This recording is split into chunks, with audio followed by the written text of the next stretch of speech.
Hey, good evening, everyone, and welcome to the Buzz Studio W. Come up in a few short minutes. It's Groove a Swing Speaks right here live on the Buzz. And before I do that, let me drop this commercial. When trauma tries to silence you, healing becomes an act of courage. Marie McKenzie knows that journey firsthand. Her book, Who Says You Can't Heal? Overcoming and Thriving After a Sexual Assault, is a raw, compassionate guide for survivors.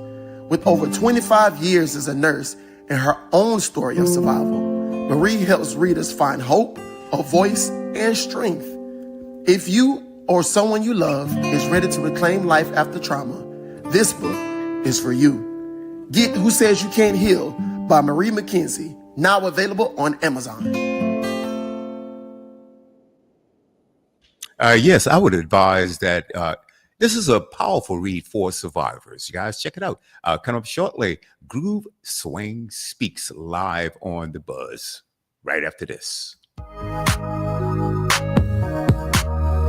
Bruce J.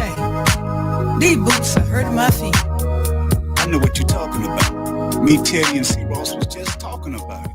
I'm trying to look fly, and these boots are killing me. I'm at the trail ride. Be hurting my feet. They be hurting my feet. I'm trying to look fly. Oh yeah. But these boots be hurting my feet. They be hurting my feet. I'm at the trail ride. These boots be hurting my feet. They be hurting my feet. I'm trying to look fly. Oh yeah. But these boots be hurting my feet. They be hurting my feet. I'm at the trail ride, and I'm looking cute, but I got one problem. I think it's these boots. I'm trying to line dance, but it's getting so hard. The way these boots feel make me say, oh my Lord. I'm at the trail ride, and these boots be hurting my feet. They be hurting my feet. I'm trying to look fly. Oh yeah. These boots be hurting my feet. They be hurting my feet. I'm at the trail ride. Oh yeah. And these boots be hurting my feet. They be hurting my feet. I'm trying to look fly, but these boots be hurting my feet. They be hurting my feet. Boots small, I'm telling y'all, these corns are hurting. But I look fly when I step, I ain't gonna say nothing. Broad size 10, knee size 12, I give it a tic-tac to a great big well. I need more Trent 800s, cold drink to wash it down. Now take off these boots so I can sit my thing down. I'm at the trail ride. And these boots be hurting my feet. They be hurting my feet. I'm trying to look fly. These boots be hurting my feet. Ooh, they hurt my feet. I'm at the trail ride. Oh yeah. And these boots be hurting my feet. They be hurting my feet. I'm trying to look fly, but these boots be hurting my feet. They be hurting my feet. I'm at the trail ride. I'm trying to do my thing. But these boots I got on, they get hard to hang. I'm getting frustrated. I'm really getting mad. Cause these boots I got on make my feet hurt bad. I'm at the trail ride. And these boots be hurting my feet. They be hurting my feet. I'm trying to look fly. Ooh, But these boots be hurting my feet. they be hurting my. I'm at the trail ride. And these boots be hurting my feet. They be hurting my feet. I'm trying to look fly. These boots be hurting my feet. They be hurting my feet. Yeah. Oh yeah. Oh yeah. Oh yeah. Yeah.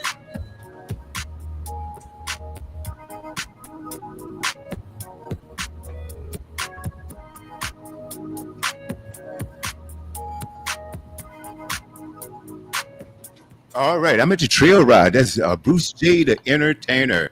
Hey guys, kick back and enjoy tonight. We've got a very special show, different from what we normally do, but it's going to be excellent. It's going to be excellent. Welcome to Groove Swing Speaks, coming to you each and every Tuesday. Every Tuesday at 4 p.m. on the West Coast, 7 p.m. on the East, 6 Central, and 5 if you're in the Mountain Time zones. And so, welcome to the set. We've got our special guest, Caitlin Gooch. Caitlin Gooch, Mike Ward, and my brother Robert Hicks. Brother Hicks, how are you? Excuse me. Very good this evening. Great to see you, Miss Caitlin, and Mike. Welcome to this side of the world. Everybody usually sees Mike on Thursdays, but he is here tonight for episode. This is 77 Sunset Strip. Might be dating myself when I say that TV show. Right. 77 Sunset Strip. I don't know anything about it, but I heard about it from my grandparents. Yeah, I know. Yeah, Mike. Okay. All right, we got you. And Caitlin, welcome. Yeah, Mike is Mad Mike. He's also Mad Mike from the Mad Mike and Wild Will Coast to Coast show on Thursday.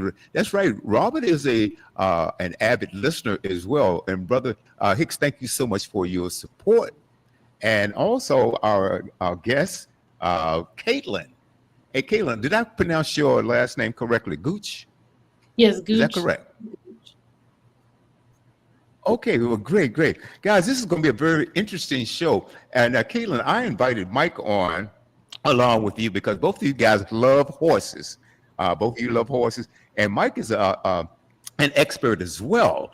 And so this is going to be fascinating. Since I don't know anything about horses, I don't know how much you know, Robert, but I know very little about horses. So I figured that Mike is quite a conversationalist also. So I thought it'd be fun to have him on with Caitlin. Both of you guys are horse lovers. And Mike, I want you, after I tell you a little bit about Caitlin, I want you to tell people your experience with horses, and we're going to take it from there. Caitlin Gooch has been on a farm since she could walk. She realized that sharing her love for horses could give children love for both literacy and is that equine or equine stewardship? Equine. Is that equine? Equine. Thank you. See, I told you. Her efforts produce Saddle Up and Read, a nonprofit aimed at increasing literacy rates for children by bringing horses into the classroom. As an ASPCA exceptional person and a recipient of the Ethos Award as a lifelong cowgirl, Caitlin is using her platform to inspire a love for reading so children can develop into a lifelong readers. Hey, both of you guys, thank you so much for coming on. And like I said, I don't know much about it, but Caitlin, I understand that you grew up on a ranch and you have at least 9 horses on your ranch. Is that right? That's correct. On my family's farm here in Wendell, North Carolina. Okay. And you've been riding horses for how long? Since I was 3, and I'm in my 30s, so my whole life. Your whole life.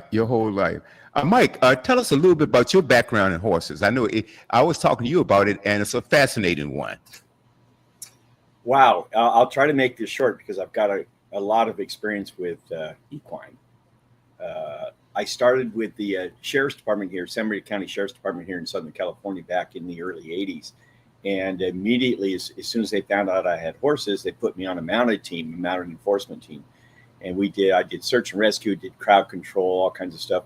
And oddly enough, and Caitlin will understand this, but my first horse was a thoroughbred, and they're not known to be calm and cool and collected. Thoroughbreds they're kind of high maintenance. They're wired pretty tight. But this guy, his name was Little Windsor. And he was a Bold Ruler grandson. If you don't know who Bold Ruler is, he's one of the top 4 thoroughbreds of all time. So I had a direct descendant of Bold Ruler. And he was as calm as could be. I could shoot a shotgun off the top of him. I'd shoot trap off the top of him. And he would just wherever I took him, he'd heel like a dog. He would stay on my gun side, which is my right side, and he would just follow me. I didn't have to hold the reins or a lead rope or anything at all. He was just incredibly calm and was perfect for crowd control, because you don't want him being froggy when you're out there controlling crowds. So that was my beginning with the sheriff's department. And again, I'd had horses since the late 70s, and just enjoyed them immensely. I make a joke with William, I like my horses better than I like most people. So from there, they put me into training others, because they saw how they nicknamed my horse Mellow Fellow, because he would just heel like a dog. So they put me into training other mounted enforcement people. They put me into training the mounted search and rescue groups, of which we had 5 mounted teams throughout this very large county, over 20,000 square miles of territory, largest county in the continental United States. So not only was I learning, but I was teaching others what I had learned and what other people shared with me. I used those talents also at the discretion of the sheriff's department to go to schools, and I take the horses out for the kids to see them, meet them. Additionally, I was part of William knows this because he came along with me a couple of times, Camp No Limits, which was for children with limb loss. So we would take the horses and other cool stuff, sheriff's equipment, up to Big Bear, California, and every year we were part of that with the children. Every year we had a program, the longest running charitable organization in our sheriff's department, which was called Gift of Love, which was a Christmas party that we put on for over 200 men and women, ladies and children, where we put on a whole day of Christmas fun, including the horses, including Christmas dinner. So I was able to do much like what Caitlin's doing. I was able to impart to other people the joy that horses can bring and the healing mechanism that horses could bring. I tell one story, and I'm trying to wrap this up, I swear, but we are at Camp No Limits, and I don't remember if William was there with me that year or not, but there was a little boy who was about 4 years old, and he had no legs below his knees, and he was wearing what were called cheetahs, it looks like an upside down question mark. And he was wearing cheetahs, which are kind of a running shoe of sorts for people with limb loss for their legs. And he came running through. They were at one section of the camp, and they came running through. And this kid was the first one. And he shoved me and another full-grown deputy out of the way to get to the horses. And we were on sand. We're on a volleyball court, so it would be safe if something bad happened. At least we had a cushion, right? But he shoves me and this other deputy out of the way just to get to the horses. And this is a kid that, in his mind, he didn't have a handicap. The handicap is what we saw, not what he had. So there's kind of, in a nutshell, my experience with horses and children and adults as well, in the healing mechanism that animals can have, whether they're horses or dogs or ponies, whatever. So there you go. Back to you, William. Yeah, and Caitlin, thank you, Mike, for that. That's a lot. And based on that, because you use horses in another way, and you teach children, and you teach them how to be safe around horses, and also you teach them how to ride also, don't you? Yes. So I have I started a summer camp called Guardians of the Equines, and that was just my way of figuring out how to make horses more accessible to kids that normally wouldn't have the opportunity. And so my biggest thing is keeping the kids safe, making sure that they have fun, and teaching them about jobs and careers in the horse industry and how to care for horses, because essentially some of these kids do want to have horses one day, and we want to make sure that they know that if they do choose that route, I mean, there's many routes to go, but horses are a lifetime commitment if you make it that. Horses can live well into their 30s. There are some horses that have lived past 40. And so, I mean, that's a long time. My childhood horse she died 4 years ago. So I had her for a really, really long time. But a lot of care goes into horses. And I think that's why they're so expensive. Between feeding them and making sure that they are being seen by a vet and the equine dentist and the farrier. Our farrier for all 9 of the horses. When I started with her, I had 12 horses, but she comes out every 6 weeks, and she trims my horses. They don't even get shoes. So just making sure that the kids understand everything that goes into actually having horses. Hmm. I can imagine, like children, the joy that they have being around them. Do you find that in a lot of ways for people, children, and also adults, that being around horses is sort of therapeutic in a way? I'm sorry, Caitlin? could you say that? Could you say that one more time? Yes, I'm saying being involved with horses and around horses, and I can understand not only with the children, but do you find that even for adults that is therapeutic? Oh, yeah, I tend to work with kids though, because kids seem more willing to listen to new information. And then I've met a lot of adults that unfortunately something bad happened to them when they were younger with the horse. And so statistically, I think it's like 83% of kids who fall off of a horse never get back on. And so most Wow. times I'm meeting adults who are afraid of horses because of something that happened when they were younger. Okay. Okay. And do you find that with your approach, do you find that you can break them out of that? And have you had a situation where someone may have had a traumatic experience on a horse, but then being around you, that they've gotten out of that and now they decide to ride again? Or have you had experiences like that? I do think with my approach, with helping, there have been a few adults that I've helped, and even with just having interviews like this, I was on a, I did an interview with a company earlier this year, and one of the, um, one of their, I guess, employees that was listening had made a comment. I think she was 60 something, and she was like, she had made the comment that she, just listening to me talk, she would be willing to try again with horses. Mhm. But I think it's a matter of patience and making sure people understand that whoever they are with, and especially if they're with me, I'm going to keep them as safe as I possibly can. Mm-hmm. Mm-hmm. Okay. Well, I have some more questions, but I won't hog the conversation, but toss it over to Robert. Robert, what do you have? What statements or questions do you have for Mike and Caitlin? Caitlin. Oh, absolutely. And this is an interesting topic because myself growing up, I think the first time I ever was on a horse somewhere, taking around like Playland in New York, and they have like the little horses that you basically just walk around. But I would say also that I would say one of the things that was mentioned was about the ages that horses can live to be about 30 to 40 years old, more than double than that of dogs. Now, with that, is it pretty much the same thing of saying like one human year is like 7 dog years, or how many horse years would that be? Or is that pretty much 1 to 1? So I Okay. had recently came across a article that said something about the horse's years. I don't remember what it was, but I think it said you add 2.5 years to each year. But I just recently came across the information. I'm not entirely sure how true that is because I always thought that it was just 1 year is 1 year. Mm. Okay. I would add to that I currently have 2 horses. One's a thoroughbred named Warren Road, and I just call him Rody, and he's 35 right now, which would, in my mind, put him. I would double the 35 to 70 in human years.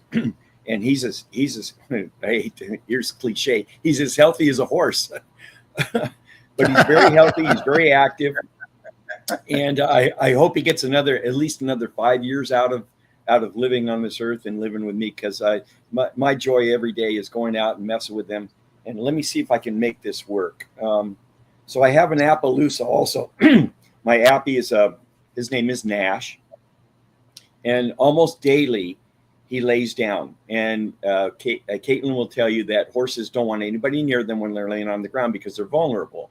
Their eyes are on the side of their head because they're preyed upon, not because they're animals that are predators like dogs and such, where our eyes are in the front of our head. So animals that are preyed upon, usually their eyes are on the side of their head. So they don't want anybody near them when they're on the ground. They will, if you walk into their stall or get near them in any close range at all, they will hop up. Not because they're afraid of you, but they just don't want to be at a disadvantage. So I'm going to try to make this work. You guys bear with me here. So this is Nash, and we do this almost daily. This is me. I'm sitting on the ground, and his head is in my lap. And there, hopefully you can see my legs are on the ground. There's my shoe there.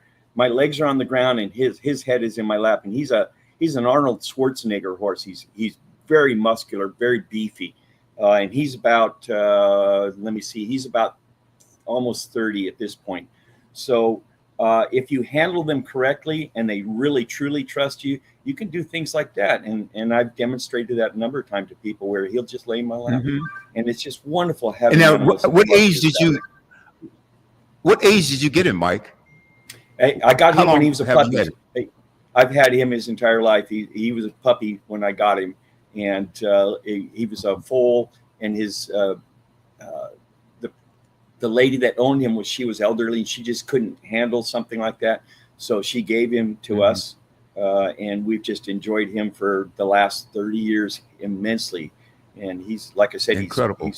He's built like a quarter horse, and Caitlin knows what that is. He's just big, thick, and muscular, and just a very loving animal. I mean, he'll come up and put his head in your chest and just love on you. And it's unconditional love from these animals as long as you treat them properly. Now, you said something about quarter horse. Does that mean that they're built for racing? Is that what a quarter horse is, or? I'll let Caitlin handle that. Caitlin, quarter horse, are they built for racing?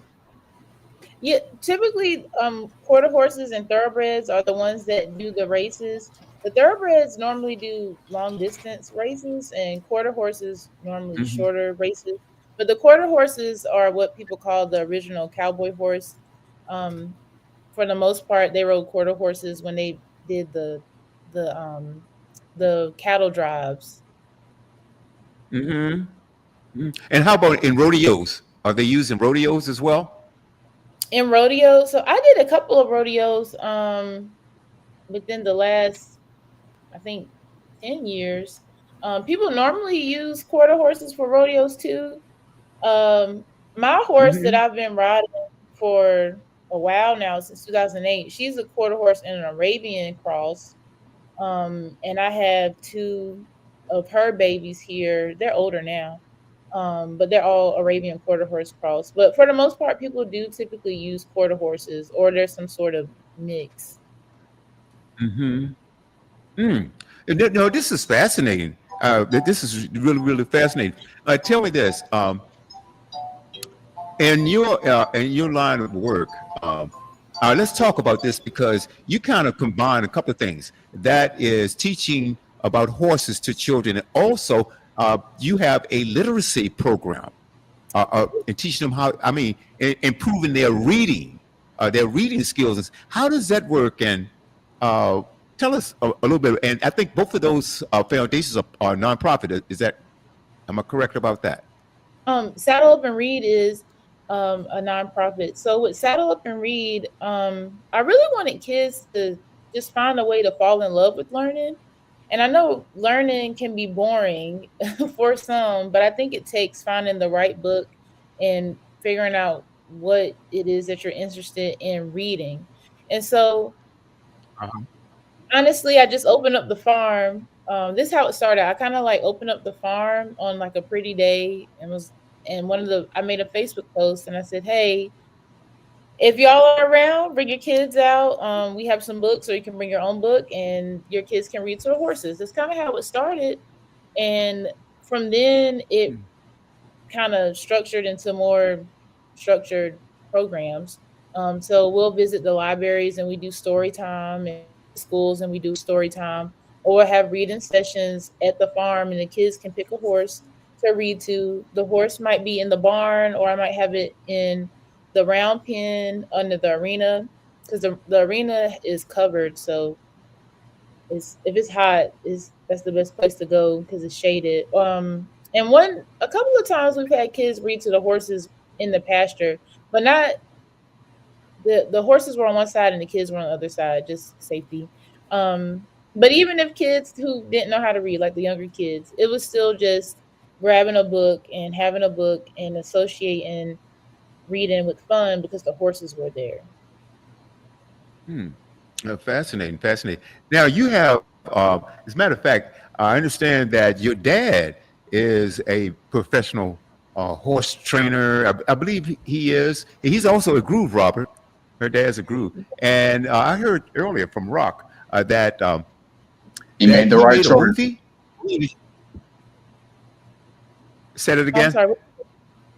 I said your father made the right choice. But continue. You were talking about the movie that was being made. Yeah, I heard your father was in a movie, or he made a movie, and it was all centered around horses. Is that right? We'd have we were a part of a documentary called Black Country. And they nice. wanted for that. And yeah, it's a really nice documentary. I'm all throughout it in my voice. But it's really nice, and it kind of talks about the background because my dad did start out with mules, and then eventually he found these other black cowboys and he started doing trail rides. And then way eventually I was born. And I've been doing trail rides ever since I could tag along with them and my family. And so the trail rides, that's a huge part of my life. And if anybody doesn't know what a trail ride is, the best way I like to summarize it to people is if you think about a family reunion, and just think every weekend from March to November, a predominantly Black Saddle Club, and this is within our circuit here on the East Coast. It includes North Carolina, South Carolina, Virginia, Maryland. And a long time ago, we had a trail ride in New York as well. But every weekend from March to November, a predominantly Black Saddle Club hosts their own trail ride at a different location. Sometimes they'll lease a property from somebody they know. Sometimes it's their own property, like ours is in September. It's September 5th and 6th. And ours is always the weekend after Labor Day weekend, but every single weekend. And basically on Friday, people are coming in from wherever they're traveling from. They're setting up their campsite. Saturday, and sometimes the Saddle Club will have like a fish fry. They don't all do that, but sometimes they do. Saturday morning, more people are still coming in, but by 11 o'clock, everybody's pretty much gathered around. And if you're riding a horse, you're ready to go. And we ride for about 3 or 4 hours on a trail that has been cut specifically for horses to go on. And then when we get back from riding that trail, everybody kind of like cools down their horses, shower, bathe, with whatever form of cleansing themselves they have. Then there might be a raffle. Some saddle clubs will raffle off different things, horse-related items. I've been to one where they raffled off a horse. I've been to one where they raffled off a horse trailer. It's not always big things, but sometimes it is. And then they'll feed. Don't forget the barbecue. Yeah, I was about to say they'll feed them, and then after that, don't forget the barbecue. And then on Sunday, pretty much everybody is leaving by then.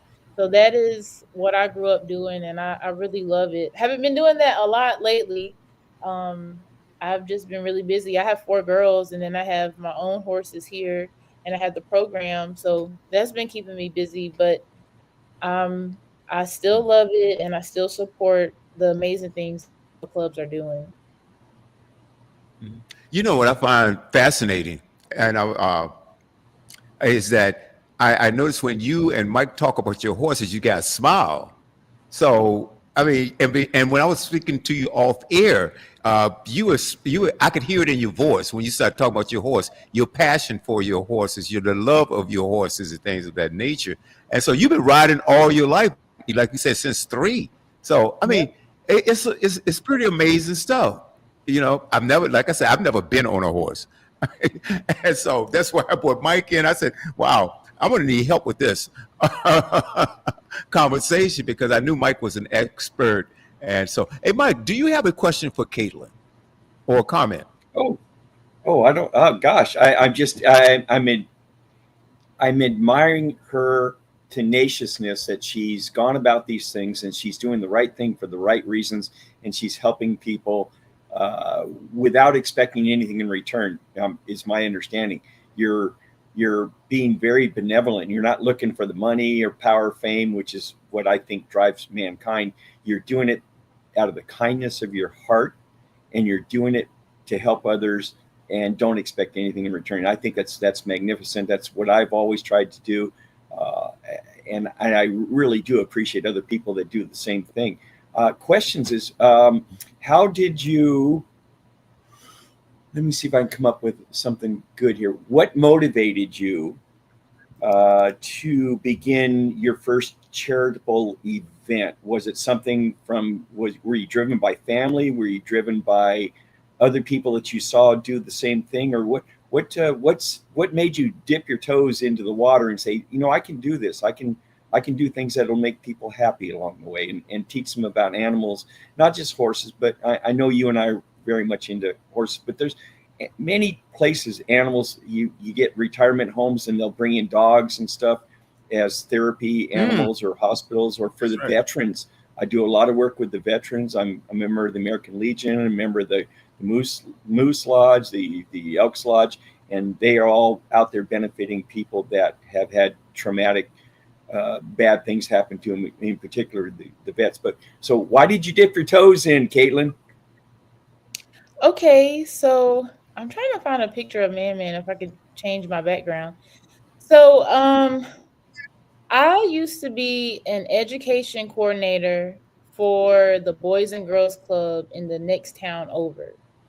And I have a huge problem with having to stay indoors.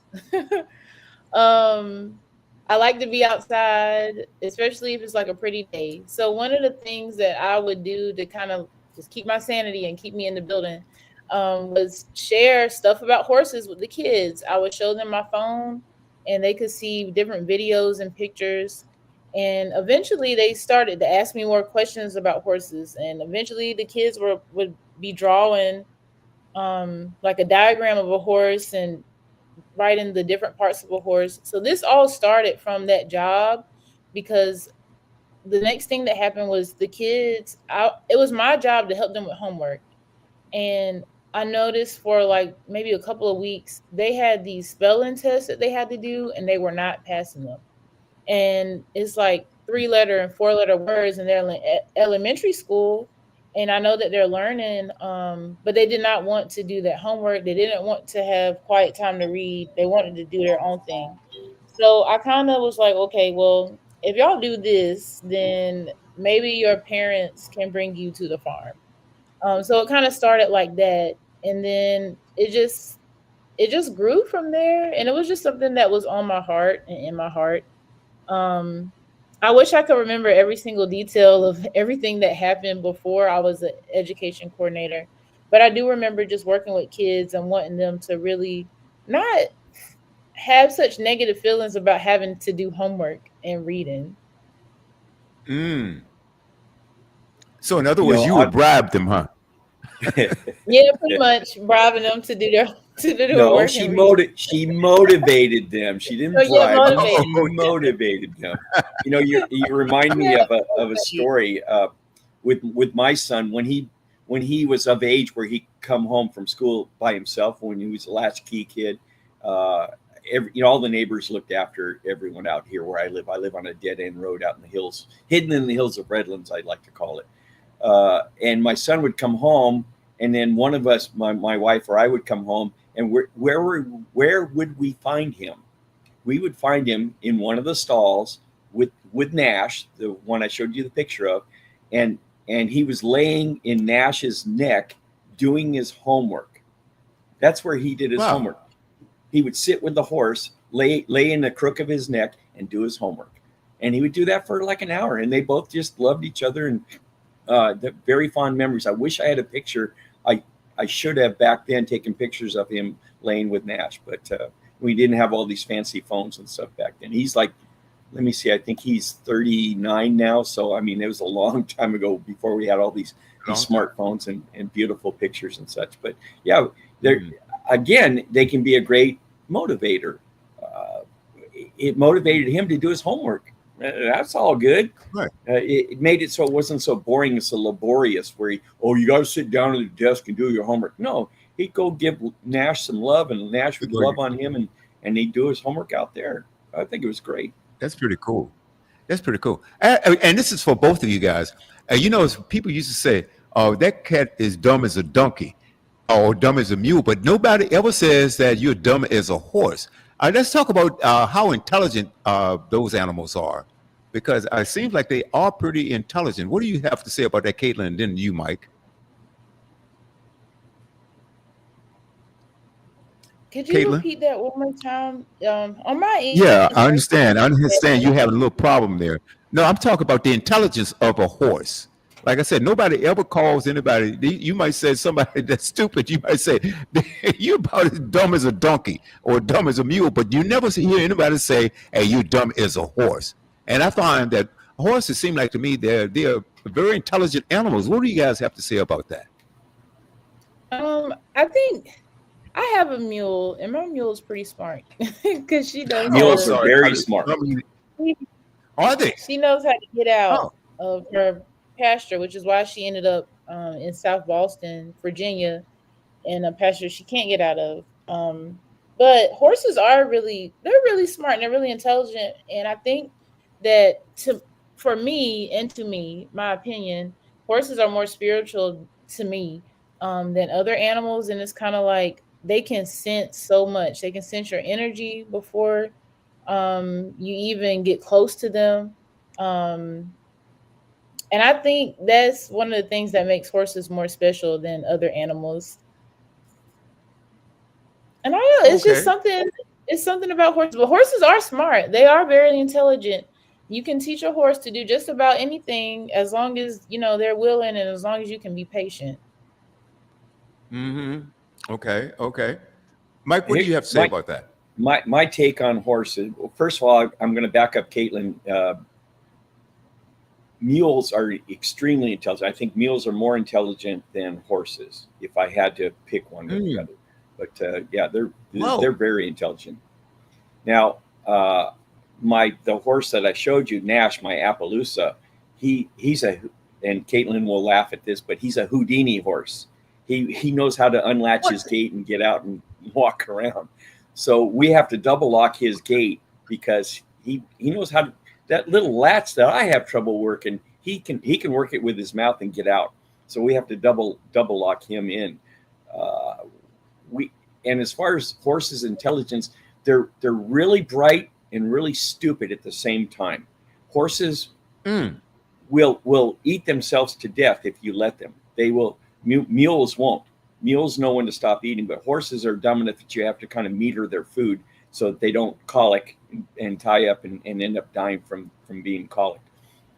So they are smart enough where they can figure out how to unlatch the gate, but they're not smart enough to know when to stop eating.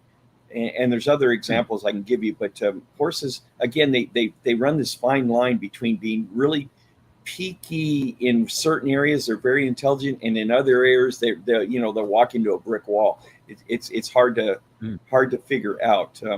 And Caitlin's exactly right when she's talked about, hey, Bruce J. Hey, thanks for joining us, buddy. Hey, they're very aware and they're very intuitive, is what Caitlin was saying. Mm-hmm. When my son was just a little boy, like a baby, my wife had a horse. His name was Rocky Mountain High. Imagine that. And he was an Anglo-Arab, so he was a thoroughbred Arab mix. Both of those are hot bloods. Both of them are not known for being very calm. And she would come in from riding, and Rocky would be prancing away doing his thing, and I would lift my son up and put my son on the saddle in the lap of his mother, Susan, and immediately his head would come down. He would calm down, and he's coming off of a ride, so he's already jacked up. But he knew that child was now in the saddle, and he would just immediately calm down, knowing that child was there. I always let him smell, because their senses are very acute. Their sight, their smell, everything. So I let him see that I had the baby, and then I would put the baby in Susan's lap, and he would immediately just calm down. He wouldn't move at all unless she asked him to. So yeah, they're extremely intuitive. And again, they can be really dumb with some of the stuff they do. So it's a mixture of good and bad. Right. Hey, welcome to the set. Our sister there, Tanisha Holmes. How are you, Tanisha? I'm doing good. Hi. Hold on. Hi, how are you? Sorry for my late arrival. I had to work a little late this evening, but nice to meet you. Quite all right. Yes. We're glad to Yeah. have you. Now, Thank have you. you. Let's see. Oh, we lost Caitlin. She was having some internet problems, and we're talking about horses tonight. Now, Tanisha, have you ever been on a horse? I used to have, with my mother and I actually rescued some Arabians. Their names were Molly and Holly. And so we've had horses before, and they're super duper expensive. It's an expensive hobby or habit to have, but yes, we've had horses many, many years ago. So I know a little bit about them. I have a girlfriend that's a farrier, and she does pretty well with that. She had to go to Washington to learn how to do the process as far as like the farrier work. But yes, I do know about horses, just a little bit, just a smidgen. So what just is a that? smidgen. Huh? Yeah. What is farrier work? What is that? It's so when they put the horseshoes, the iron horseshoes on the hoofs of the horses, that's what they do, and they have to be really mindful of that they don't hit any type of nerves and things like this. Look, it's a very strategic craft to have, and you have to go through an extensive training, things like 16 weeks to do that, to learn how to do that. But it's a pretty lucrative business as well. But yeah, I do know a little bit about horses and Arabians, and they do take a lot of money to continue to feed because they're high energy horses too as well. Oh, wow. And you said you had a horse. Yeah, we had two or of them. younger. Yeah, two of Had them. two. Well, Mike, Yeah. right. Uh-huh. Well, Mike has an interesting story. I know he used to train, and he worked for the as an investigator with the sheriff's department, doing rescue missions and things like that. And Mike, if I understand or if I heard correctly, used to also train other members of the department to ride and how to care for horses too, right, Mike? Absolutely, and we did all the civic programs and such. So we go to schools and universities and summer camps and things like that. We'd bring the horses out and for charitable events. And as far as the expense goes, I'm in Southern California, so you got to like East Coast, West Coast thing. In Southern California, I pay a shoer, a farrier. I pay about $80 a month for one of my horses, which is Rhodey, my thoroughbred. But he's what you call barefoot. He doesn't have iron shoes on because I don't ride him. He doesn't wear a slow sound that fast. So we don't have to put shoes on him. Now my other one, my Appy, I got to put shoes on his front because he's got his hoofs are white, and the white hoofs are softer than a black hoof, and they wear down. He wears his front down too quickly. So we pay, I think, about 110, something like that, for them to put shoes, trim all 4 feet, and then put shoes on the front. So that's every 6 weeks or so. I pay somewhere around $100 for each horse, and then every month my hay bill is right about $400. So it's about $200 to feed them a month, and then we do biannual checkups with the vet. And the vet check and their biannual shots is, I think it runs me about maybe $300 twice a year, something like that, to get their shots and get them checked out and make sure this is something that's going to gross you guys out. Caitlin's going to laugh at this, but you have to do what's called floating their teeth, because as animals get older, they wear down, especially their molars in the back. And what happens is their teeth become very pointed, and it becomes painful for them to chew because the pointed teeth are hitting in the gums. And so they come in with this. I'm sorry, guys, forgive my language, but I'm just an old redneck. But they come in with this big ass file, and they open the horse's mouth, and they take this big ass file and they jam it down on their molars, and they file down all their points of their teeth so they can chew, so they can masticate correctly and digest their food correctly. So amazing. Yeah, there's my take on all of that. Yeah, the dentist is not that bad now after you mentioned that. What's that? Basically, my trip to the dentist now doesn't sound so bad after you're mentioning what Oh. I thought scaling was bad. That was, oh my goodness. Oh man, that's But- absolutely incredible. Yeah, and so Tanisha, you may not have heard, but and Caitlin, she does something very interesting. She works with a lot of children. She teaches them how to ride, also how to be safe around horses. But she also combines that with a literacy program, teaching them how to read and things of that nature. To that, and so Caitlin, anything you want to say regarding what Mike just mentioned? And caring for them, taking care of their teeth. Their Yeah, feet, so I mean, with their, our their, farrier, when we have Farrier Day, I always make an announcement on my Twitter page or my Facebook that it's Farrier Day, because I have to go and get 9-10 horses out of the pasture for our farrier. And I love our farrier so much. And farriers don't just put on shoes. My horses do not have shoes. They are all barefoot.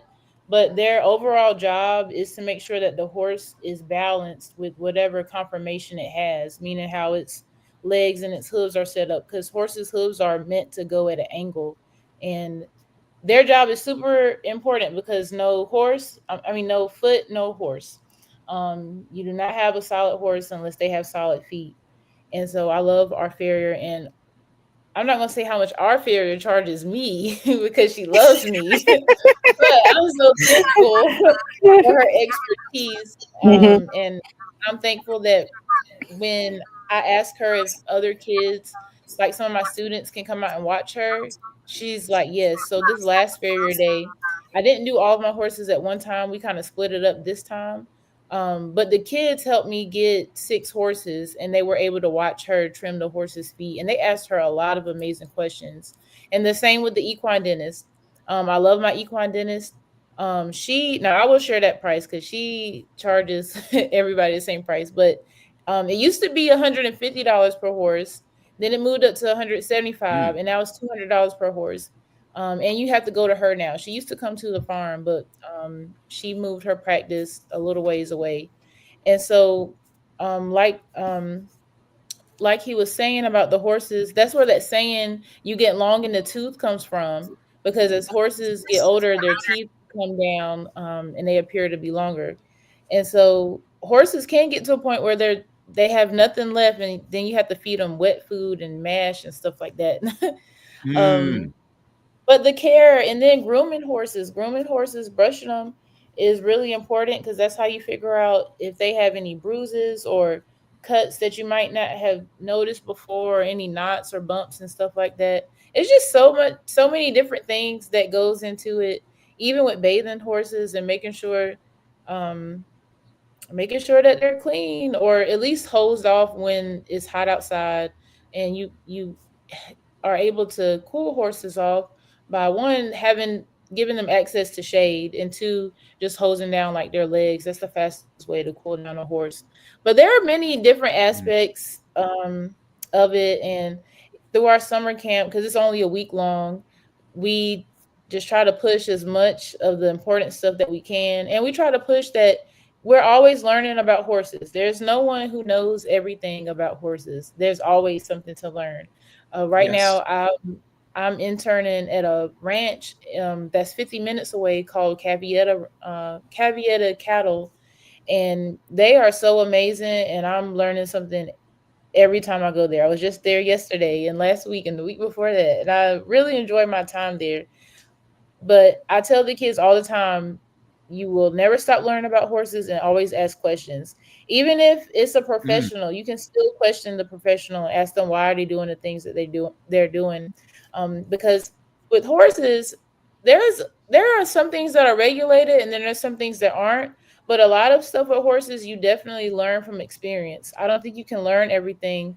And I don't think anything is like that where you can just learn everything from reading a book or watching YouTube videos. You learn a lot from experience. I know my horses like the back of my hand. I know my horses like I know my children because I hang around them so much.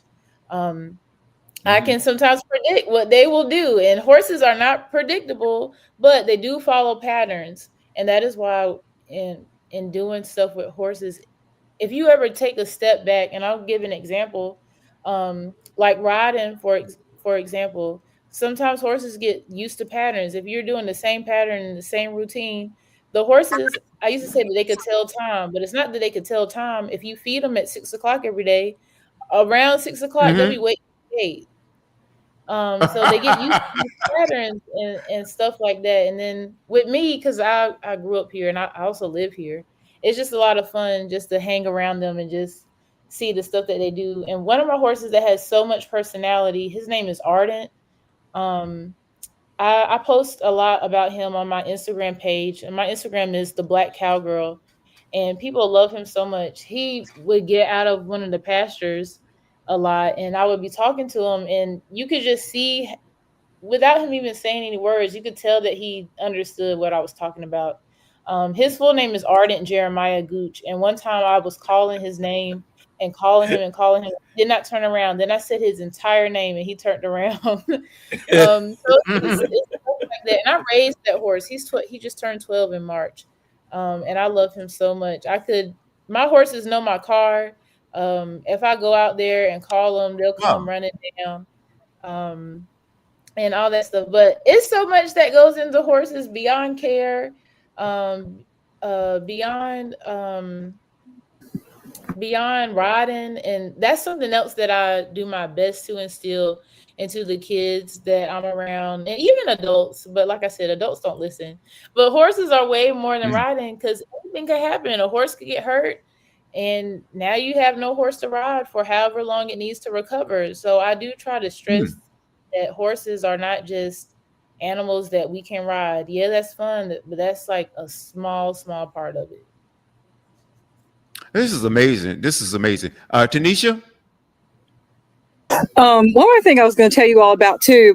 So we actually board our horses at the time, so that was also part of the expense too as well. But the deworming process too, that was really gross, especially if you, because we like we mentioned before, like we actually rescued the horses before, so they were malnourished and they were not really taken care of, and that was the most disgusting process I ever saw too as well. So like, what's your all's take on that? Like the deworming process and just looking at stuff coming out. I don't know or maybe if there was an enema. I don't know what it was. I don't know what the heck it was. What was that process called? Maybe I have it wrong.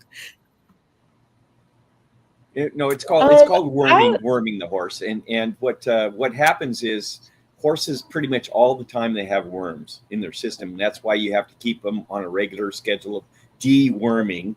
And it's just a paste that you shoot into their mouth, and they don't like it, but you make them swallow it anyway, just like raising children. So you deworm them at least, I don't know, my horses I do twice a year, and you give them this paste, and then when they eliminate the worms, yeah, it's pretty gross. Yeah. But if you keep up with them, it's very minimal. So they don't. Again, they always have worms, but it's a maintenance program where you have to keep up on it all the time. And again, out here in Southern California, twice a year seems to be just fine. Caitlin? I'm very thankful I've never seen parasites come out of a horse. I've seen it come out of a dog, but I have not seen it come out of a horse. But we do give our horses the deworming medicine. But I have seen horses lose weight from having too many parasites. And most times when horses do fall under their ideal weight, it is because of parasites or their teeth. Those are the two things that they look at first. Correct. Absolutely right. Well, how often do you have to? How often is there such thing as a yearly or 6-month visit to the vet? How often do you have to take your horses to the vet? I don't have to take my horse to the vet for that. You just buy it at an ag store, and it does come in this tube. Horses typically don't like it. They'll flip their lips up at it, because I imagine that it tastes pretty nasty. It's probably not the best, but you just administer it, and you can adjust it for their weight. I kind of guess, because I don't know how much these horses weigh. But one of my bigger horses, the biggest horse that I have, he's a quarter horse. I don't know how tall he is, but he is huge. I had to give him a tube and a half, and we came up with that based on our vet, because he came out, it was just, we were just going over their annual care. But you don't have to wait on a vet to do that at all. Honestly, a lot of stuff, and I don't know if this is common, so nobody quote me on this, but there are a lot of things that sometimes vets will um, help us figure out. We don't have a lot of equine veterinarians, people that specialize in Mm-hmm. horses. There's definitely more Mm-hmm. small animal veterinarians than there are equine veterinarians. And then depending on where you live, there might just be one or two that's covering an entire area. So sometimes they'll just teach you how Mm-hmm. to do certain things so you don't have to always so they don't have to always make a farm call unless it's an absolute emergency. You definitely need them or need X-rays or something like that. And there are certain things that we cannot administer, um, and you have to be a vet to do, like sedating a horse. You can't just go and sedate a Mm-hmm. horse for the whole thing. Mm-hmm. Now, horses. Now, when they have horses. Now, when a female horse delivers a horse, is it called a pup at that time? What is it called? Is Foal. it's called When what they now? give birth, it's a foal. Foal. Okay. Now, I'm sure both of you have seen horses being born. Yes, sir. I have never seen it in person.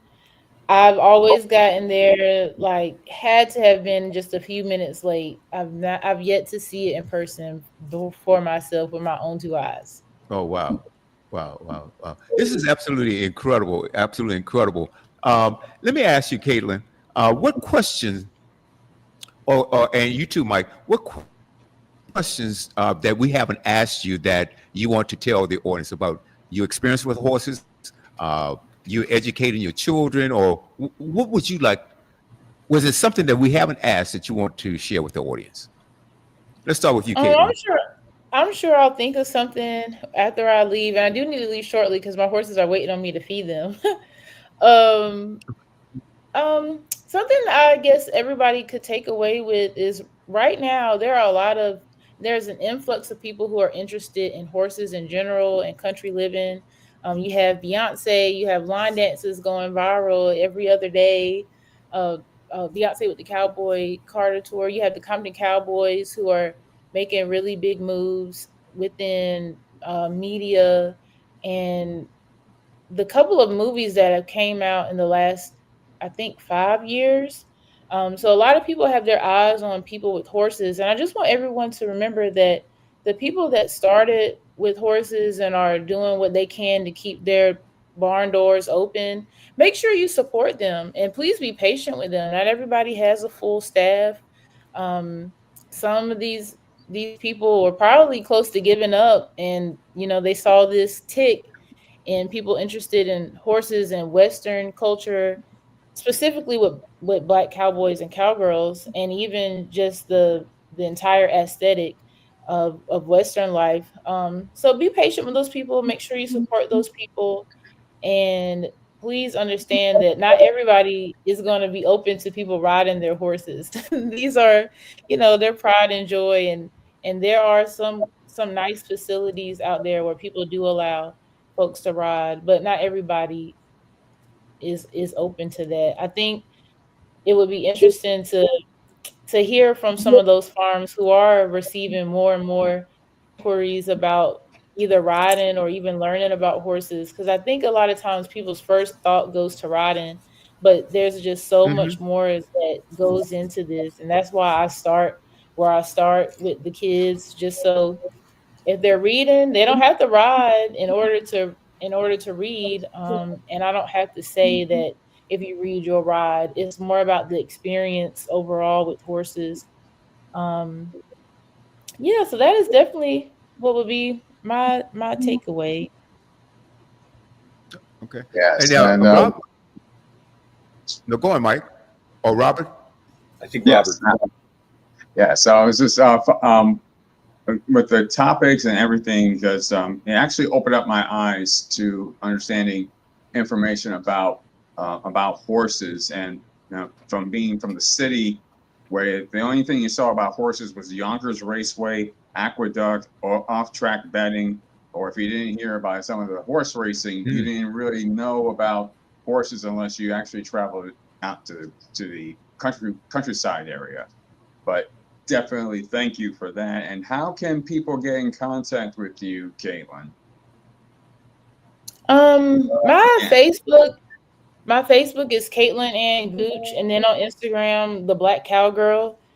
Those are my two platforms, and then YouTube, The Black Cowgirl as well. I have not been on TikTok a whole lot lately, but I do have a TikTok. It's The Black Cowgirl NC, but mainly Facebook and Instagram and YouTube. Just send a DM. I've been summer camp kept me really busy. We had a lot of fun with those kids and our Guardians of the Equines program. That was a lot of fun. And then I've been at this ranch that I had mentioned earlier, learning stuff, because I'm bringing that information back to the kids and back to my community. But yeah, that's how you can contact me. Okay, very good. Mike, anything you'd like to share? Yeah, That we I'll didn't give you ask. some stats. I'll give you some information that people don't know about horses. One, they can only breathe through their nose. They cannot breathe through their mouth.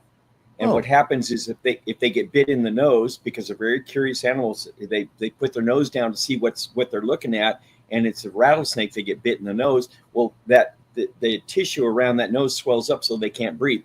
So I don't know what they do on the East Coast, but here on the West Coast, we carry about 4-inch length of garden hose. And if your horse gets bit on the nose and starts to swell up, you spit on this garden hose. I know this is a little graphic, sorry people, but you're all adults. You spit on this hose and you shove it up their nostrils so that it keeps their nasal passages open so they can breathe. So they can only breathe through the mouth. Whatever goes in the front, whatever they eat's got to come out the back. They don't have the muscular structure to vomit. So I know I'm getting a little graphic here, but whatever goes in one end's got to come out the other end. And a lot of times what they'll do if a horse colics is they'll take and they'll put a tube down into their stomach, and they'll fill them up with mineral oil to help them move whatever the blockage is. So there's a couple of things. They can only breathe through the mouth. They can't vomit. And if you look at a horse, they have what we refer to as a hoof. Back in the prehistoric times, they had, let me see if I can get this right. They had, like a hand, they had 5 toes. And what happened with horses throughout times is those 4 fingers right there developed into a hoof. And right here, the thumb moved up their leg. And if you look at a horse, there's a little scab area called a chestnut on the inside of about halfway up of their leg. And it's called the chestnut, and it just looks like a scab. That's the remnants of what used to be their thumb. So there's a couple of things that people don't know about horses. Wow. Tanisha, any final thought, question? No, I like learning new things like that, especially with the chestnuts. It was like evolution as far as like that goes with the horses. So the thumbs on the back of the leg. So let me ask you a question. Because of that, does it make the horses run faster? Like what was the benefit behind that? Like, I'm quite sure God has his own reasons behind it too, but what does it do for the horses with the chestnut? I would say, and I'd like Caitlin to answer along with me, but I would say that evolution is usually development in a good way. So I'm going to say that Mother Nature, God, made that what used to be a hand or a foot and made it more efficient, is what I'm going to say. So maybe they could run to save their lives and stay alive and not be preyed upon. So I'm going to guess that Mother Nature and God did that on purpose. And Caitlin, you want to weigh in on this? There was like some kind of fable or myth about the chestnut on horses, and it was like that it was an extra thumb or something. But I don't know if it ever had a true purpose. I really don't. I just know that my dogs like to eat it. So whenever it falls off, the dogs will go straight for it. Amazing. Hey guys, this has been a fascinating show. Thank you so much. I'm going to ask you to hang around for about 30 seconds. This is a person who's going to be a guest on one of our Tuesday shows on Boom Groove Swing Speaks, and her name is. When trauma tries to silence you, healing becomes an act of courage. Marie McKenzie knows that journey firsthand. Her book, Who Says You Can't Heal? Overcoming and Thriving After a Sexual Assault, is a raw, compassionate guide for survivors. With over 25 years as a nurse and her own story of survival, Marie helps readers find hope, a voice, and strength. If you or someone you love is ready to reclaim life after trauma, this book is for you. Get Who Says You Can't Heal by Marie McKenzie, now available on Amazon. Hey guys, thank you so much. Another fabulous show, and we really appreciate that. Caitlin, thank you so much for being our guest today. Mike, I'll see you on Thursday, and thanks again, my brother. Robert, as usual, Anytime. and Anisha. Guys, thank you again for Thank you. another episode of Groove Swing Speaks. Thank you so much. Bye, All right, everyone. guys, Bruce J. enjoy. These boots are hurting my feet. I know what you're talking about. Trail ride. Teddy and C. Ross was just talking These about boots are hurting my feet. trying to look fly, and these boots are killing me. I'm at the trail ride. Trail ride. Be hurting my